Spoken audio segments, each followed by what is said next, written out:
This story is titled, My Mom Spent $17,000 of My Money on a Secret Trip, but I froze the account and ruined their vacation. Hey everyone, I don't usually post stuff like this, but I need to see some perspectives. Let me start from the beginning to give you all the context. Growing up, my family wasn't what you'd call picture perfect. My parents split when I was 8, and from there, my life kind of split too. I stayed with my mom most of the time, while my dad moved out and became the weekend parent. Now let me tell you about my dad. He's the kind of guy you read about in those motivational parenting posts. Solid, dependable, and always putting me first. Even after the divorce, he made sure I never felt like I was missing out. He'd take me to the park, help me with school projects, and never missed a single birthday. My mom, on the other hand, well, let's just say she had a different approach to parenting. Not long after the divorce, my mom met Carl. He was this flashy guy who worked in sales and seemed to have his life together, or so I thought. He played the part of the cool stepdad. He'd bring me candy, crack jokes, and act like he genuinely cared. But everything changed when my half-sister Tina was born. Suddenly, I wasn't just the kid from mom's first marriage, I was an outsider. It didn't happen overnight, but little things started piling up. Carl would make comments like, "Don't you want to spend more time with your dad?" Or, "It must be tough not having your real family around." It wasn't just the comments, it was the way Carl acted, like I was some stray dog who wandered in uninvited.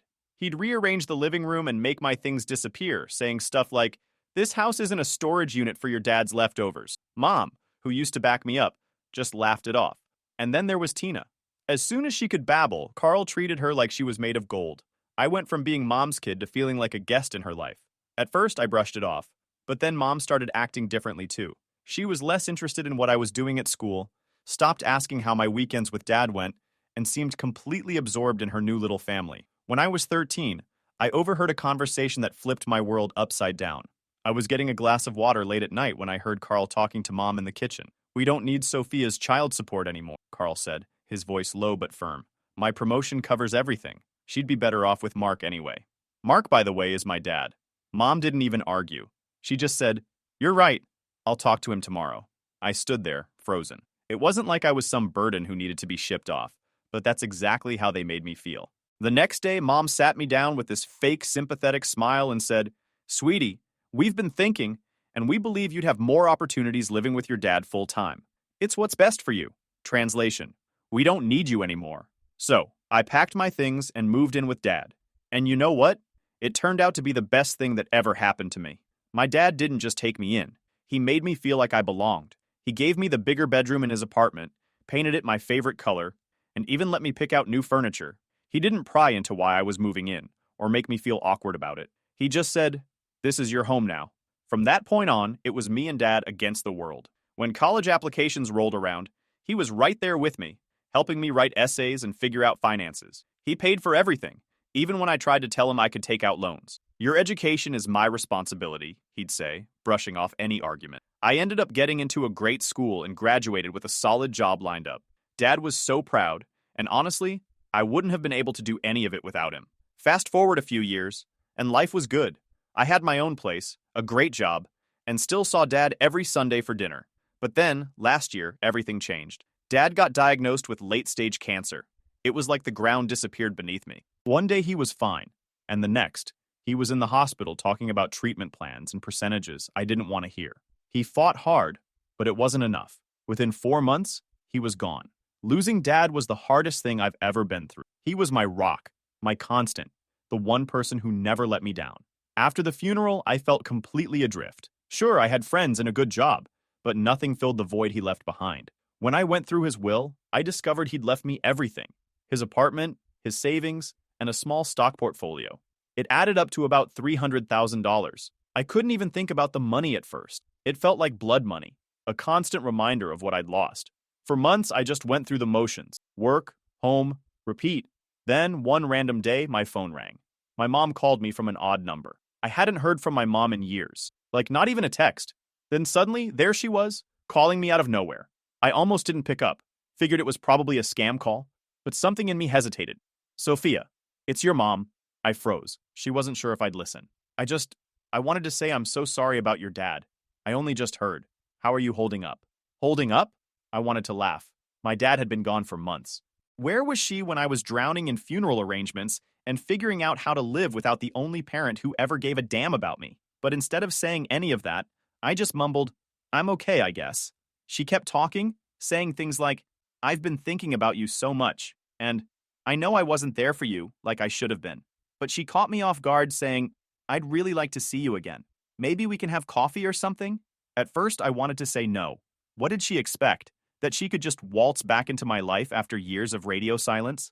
But here's the thing. Losing Dad left this massive hole in my life. For the first time ever, I felt completely alone. No siblings to call, no family to lean on, just me in an empty apartment that still smelled like the lasagna leftovers Dad used to bring over every Sunday. So, yeah, I said yes. Not because I trusted her or even really wanted to see her, but because I couldn't shake the idea that maybe she'd changed. Grief does weird things to people, right? Maybe losing her husband had made her realize what's actually important. We met up at this little coffee shop downtown. I showed up 10 minutes late on purpose, half hoping she'd bail before I got there. But nope, there she was, sitting at a corner table, nursing a latte. "Sophia," she said, standing up and pulling me into this awkward hug before I could dodge her. "It's so good to see you." I sat down, feeling stiff and out of place. "Yeah, you too." Total lie, but whatever. She dove straight into the small talk, asking about my job, my apartment, my travels. It was all surface level stuff, like she was trying to feel me out.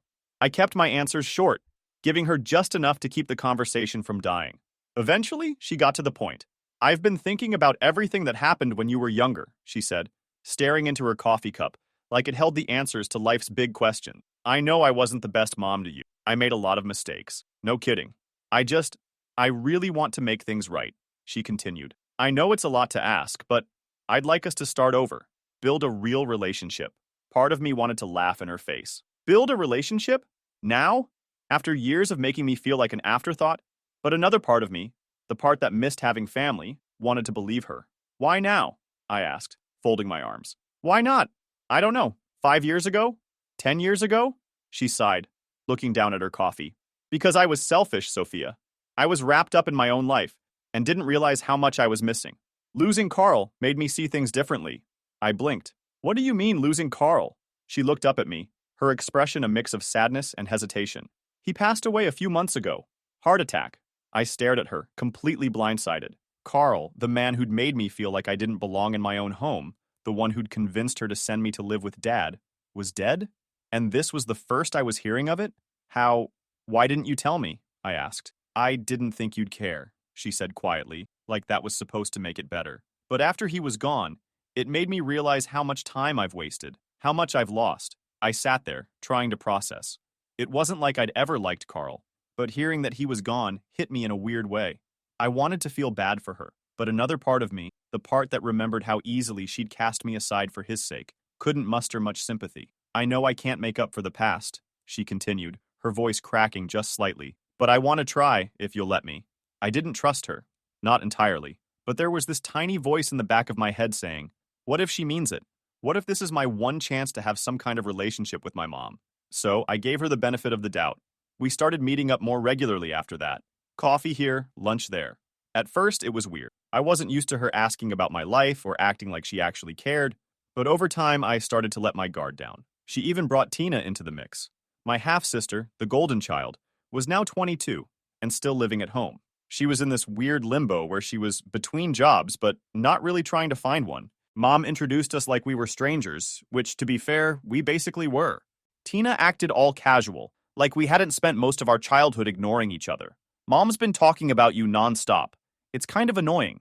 I laughed, mostly out of awkwardness, and said something like, "Yeah, well, she's got a lot to catch up on." Despite everything, I actually started to like Tina. She was funny in that sarcastic, self-deprecating way, and we bonded over how ridiculous Mom could be sometimes. Before I knew it, I was visiting their place every couple of weeks. It wasn't anything fancy, just a small house on the outskirts of town, but it felt weirdly familiar. Mom would cook dinner, Tina would tell some over-the-top story about a failed job interview, and for a second, it almost felt like I had a family again. Almost. Because no matter how nice things seemed on the surface, there was always this nagging feeling in the back of my mind, like I was waiting for the other shoe to drop. Then came the moment that changed everything. My mom sat me down after one of our family dinners, if you can even call it that, and dropped this whole story about needing back surgery. Apparently, it was serious, like life or death levels of serious. The doctor says if I don't get it soon, I might not be able to walk properly again, she said, clutching her back. The problem is, the surgery is expensive, and my insurance won't cover it. I leaned back in my chair, trying to process. How much? $20,000 up front, she said, like it was no big deal. 20 grand? Who just casually asks for that kind of money? I mean, sure, I was doing well, but I wasn't exactly Jeff Bezos. I wouldn't ask, but I don't know what else to do, she added, her voice cracking for dramatic effect. I hate being in this position, Sophia. I should have been suspicious right then and there. I mean, this was a woman who'd ghosted me for years, only to resurface after Dad died. But grief does weird things to you. Losing Dad had left me raw, and the thought of Mom going through something serious, even after everything, made me feel sick. Fine, I said finally. I'll help. But only half now. I want to see the hospital bill before I pay the rest. Her eyes lit up like she'd just won the lottery. Thank you, Sophia. You don't know what this means to me. I transferred $17,000 to her account that night. A week later, she and Tina packed their bags and left for the surgery. They were supposedly flying to a specialist hospital out of state. Something about it being the best place for this kind of procedure. I didn't question it much because, honestly, I didn't want to think about it too hard. Part of me wanted to trust her, to believe that this time she was being honest, even though a little voice in my head kept whispering, something doesn't feel right. For the first couple of days, I checked in. How's it going? I texted. Mom replied with the usual, it's a process. Lots of tests first. The surgery is tomorrow. I'll keep you updated. Fair enough. I wasn't expecting hourly updates or anything, so I let it slide. I told myself to stop overthinking it. She was my mom, after all. And this was serious, but that nagging feeling in the back of my mind didn't go away. And then Christmas rolled around, and things started to feel off. I was scrolling through Instagram, half watching a cheesy holiday movie, when I got a DM from my friend Rachel. She's the type of a friend who got all the news, so when I saw her name on the screen, I knew she's up to something. Hey, I thought your mom was having surgery. Check this out. Attached was a screenshot of Tina's latest Instagram story. And let me tell you, it wasn't exactly what I was expecting. Instead of a hospital room or a recovery selfie, it was a picture of Tina posing in front of the Eiffel Tower. I stared at my phone, thinking maybe it was some kind of glitch, or an old photo she'd reposted. But nope, the timestamp was clear. Posted 10 minutes ago. What the hell? I clicked through her stories, my stomach tightening with every swipe. There was Tina shopping at a designer boutique, posing with Mom in front of some Christmas market in Paris. Paris. Not exactly known for its groundbreaking back surgery. At first, I didn't want to believe it.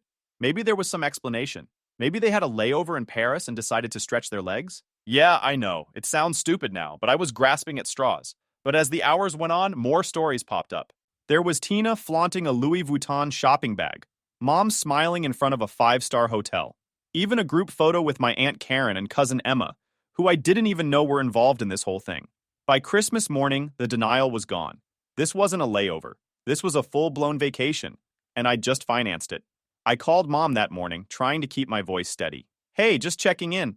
How's recovery going? Oh, sweetie, she said, her tone all syrupy. It's going great. The doctor said the surgery was a success.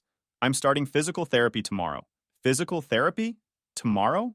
Was she planning to do squats in front of the Louvre? That's good to hear, I said, gritting my teeth. Where are you staying? The hospital or a hotel? Oh, the hospital has this partnership with a recovery center, she said quickly. It's very comfortable. Comfortable? Yeah, I bet. Probably has a minibar and room service, too. I wanted to blow up right then and there, but something stopped me. Maybe it was shock, or maybe I just needed to hear her lie one more time to really let it sink in. Over the next few days, I played along. I kept texting her, asking for updates, and she kept feeding me the same garbage. The therapist says I'm progressing faster than expected. They're so impressed with my recovery. Meanwhile, Tina was still posting nonstop. By now, she'd moved on to flexing their meals, plates of food that looked more expensive than my monthly rent. At one point, Rachel texted me again. Did you see this? It was a photo of Mom and Tina lounging by a pool at what looked like a private villa. The caption? Living our best lives. Blessed. Yeah, blessed. Courtesy of my $17,000. At that point, I knew I couldn't let it slide. I started digging. So I called the hospital Mom had supposedly gone to. After being transferred 3 times, I finally got someone on the phone who confirmed what I already knew. No record of her. Then I checked the flight details she'd sent me. Sure enough, they matched a trip to Paris, not to some specialist hospital out of state. The final nail in the coffin was a message from my cousin Emma. Thanks for covering the villa, she wrote. This place is amazing. I stared at the screen, my blood boiling. Villa? Since when was I covering a villa? That night, I made my decision. I froze the account I had set up for the second payment. Then, I sent Mom one last text. I know you're not at a hospital. Don't contact me again. Her response came within minutes. Sophia, it's not what you think. Please let me explain. But I wasn't interested in explanation. However, my mom and Tina aren't the type to let things slide. Not when there's more chaos to stir up. A few days after New Year's, my phone buzzed with a text from a number I didn't recognize. Sophia, it's your mother. Please, we need to talk. It's urgent. Classic. Even when blocked, she found a way to weasel through. Urgent? Sure. Because everything with her is a crisis when it doesn't go her way. I stared at the message for a second before tossing my phone on the couch. Yeah, not happening. Over the next week, I got calls from random numbers, emails from throwaway accounts, even a couple of Facebook messages from Tina. They all had the same vibe. We need to clear the air. You don't understand the whole story. Please unblock us. What was there to clear up? I'd caught them red-handed, sipping espresso in Paris with my money. There wasn't exactly a lot of gray area here. But then, things got weirder. One day, while I was at work, my phone buzzed with a notification. It was an email, and the subject line read, Urgent, hospital bill attached. I opened it, and sure enough, there was an attachment labeled invoice.pdf. When I opened it, I had to fight the urge to roll my eyes into the next dimension. It was the most obvious forgery I'd ever seen. The hospital logo was blurry and stretched, like they'd copied it off a Google image search. The address wasn't even for a hospital. It was for some random medical supply store in California. Oh, and let's not forget the pièce de résistance. The payment details section listed my mom's personal bank account. Seriously? This was their big play? A fake invoice that looked like it had been thrown together in Microsoft Paint? I decided to call them out, but not directly. Instead, I replied to the email with a single sentence. Please have the hospital contact me directly for payment verification. Less than an hour later, I got a frantic response. No, that won't be necessary. The hospital only accepts payment through my account because of their unique billing system. Unique billing system? Yeah, and I'm the Queen of England. I didn't reply. That weekend, I got another surprise, this time from my cousin Emma.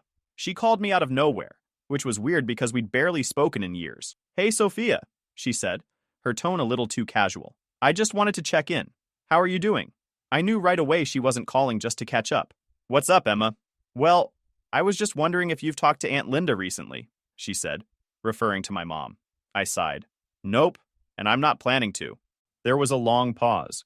She mentioned something about being in a tough spot, Emma said carefully. She didn't go into details, but it sounded serious. Serious, huh? Like not being able to pay for her villa rental? Or maybe struggling to cover her Louis Vuitton addiction? I didn't say any of that, though. I just told Emma, she made her choices. It's not my problem anymore. The next week, the desperation hit a new level. Tina kept posting on social media about how their wealthy relative had abandoned them in a foreign country after promising to help. She didn't name me outright, but it was obvious who she was talking about. One post had a picture of her and my mom sitting on their luggage at an airport, looking all sad and defeated. The caption read, "We trusted someone, and they left us stranded. Never again." I wanted to reply so badly. I wanted to post the receipts, the fake hospital bill, the Paris vacation photos, everything. But I knew it wasn't worth it.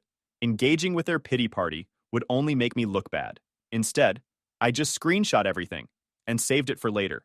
A few days after that, Rachel called me with another update. "You're not going to believe this," she said, barely able to contain her laughter. "What now?" I asked, bracing myself. "Tina started a GoFundMe," Rachel said. "She's trying to raise $20,000 to recover from being stranded abroad." I burst out laughing. "Oh, come on. Who's falling for that?" Apparently not many people. Rachel sent me the link, and the fundraiser had only raised about $150, mostly from distant relatives who probably didn't know the full story. I'll admit, I was tempted to donate $1 just to leave a comment like, "Should have budgeted better," but I resisted. Eventually, reality started to catch up with them. The villa they'd rented in Paris?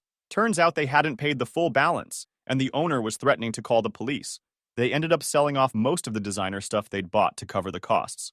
When they finally made it back home, things started falling apart fast. Tina had lost her part-time job because she'd stayed away for too long, and apparently, they hadn't paid the rent on time while they were off living their best lives in Paris. Of course, Mom's go-to solution was to guilt-trip the rest of the family. She started calling anyone who would pick up, playing the victim, and trying to squeeze out some sympathy. And maybe a little cash. Grandma was the first to fill me in during one of our usual calls. Your mother called me this morning, she said. She was sobbing, going on about how unfair everything is and how nobody's helping her. Unfair? I said. That's bold for someone who scammed me out of 10 grand to fund a vacation. She's got some nerve, Grandma replied. But don't worry, I didn't give her anything. I told her she made this mess and needs to clean it up herself. I sighed. I'm sorry she's dragging you into this. You shouldn't have to deal with her nonsense. Don't apologize, Grandma said. You've done more than enough for her. If anything, I should have warned you. Your mother's always been like this, thinking tears will fix everything. I've had years of practice dealing with her, so don't let it weigh on you. Even though she brushed it off, I couldn't help feeling bad. Still, it's not fair you had to deal with her calls. She's my problem, not yours. She's been pulling this kind of thing since before you were born. I'm used to it. What matters is you've stood your ground. You've done the right thing, and don't let her make you think otherwise. Thanks, I said. I just hate that it's come to this. I wish things could be different. So do I, Grandma said. But some people don't change, no matter how much you want them to. You're doing what's best for you, and that's what counts. By the time we hung up, I felt a bit better. Mom might have been stirring up trouble, but at least I had someone who understood and had my back. That was enough to keep me steady. But things didn't stop there. A couple of days later, my cousin Emma reached out to me. Hey, Sophia, do you know what your mom and Tina have been saying about you? I sighed. Let me guess. It's somehow all my fault they're broke? Basically, Emma said. But that's not even the worst part. Remember how they convinced me to chip in for emergencies during their trip? Turns out their emergency was a designer bag Tina just had to have. When I asked for the money back, your mom acted like I was being unreasonable and said I should have known it wasn't a loan. I felt my stomach drop. You're kidding me. Nope. And when I pushed, Tina called me greedy and said I wasn't supportive of family. I groaned. Unreal. Did you tell them off? Oh, I did, Emma said. It got ugly. I told them they're the ones who don't care about family, and I'm done bailing them out. Your mom started screaming about how nobody understands what she's been through, and Tina just rolled her eyes like it's all a big joke. I walked out and told them they're on their own. Good for you, I said. But inside, I was fuming. They had no shame. None at all. I knew the rest of the story indirectly.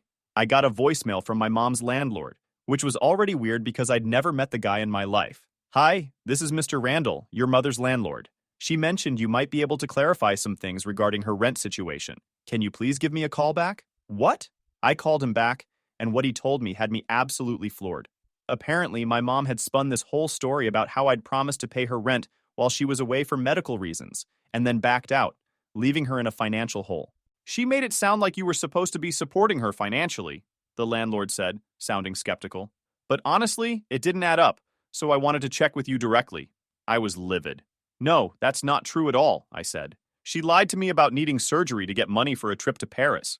I had no idea she was even behind on rent until now. The landlord sighed. That's what I figured. Well, thanks for clearing it up. I'll handle it from here. Handle it? I wasn't done. I called my mom immediately, and for once, she actually answered. Why is your landlord calling me about your rent? I demanded, before she could even say a word. There was a pause, and then she went full innocent act. Oh, I just mentioned you because I thought maybe you could help explain my situation. Explain your situation? You mean lie for you? My voice was shaking at this point. You told him I promised to pay your rent. What is wrong with you? Calm down, Sophia, she said, like I was the one being unreasonable. I only said that because I didn't know what else to do. He's threatening to evict me. Well, maybe you should have thought about that before you spent all your money shopping in Paris, I snapped. Her tone shifted immediately. I can't believe you're being so selfish, she hissed. After everything I've been through, you can't even help me out a little. I laughed, but it wasn't the funny kind. You've got to be kidding me. You lied to me, stole from me, and now you're dragging my name through the mud to cover your tracks. You're unbelievable. That's rich coming from you, she shot back.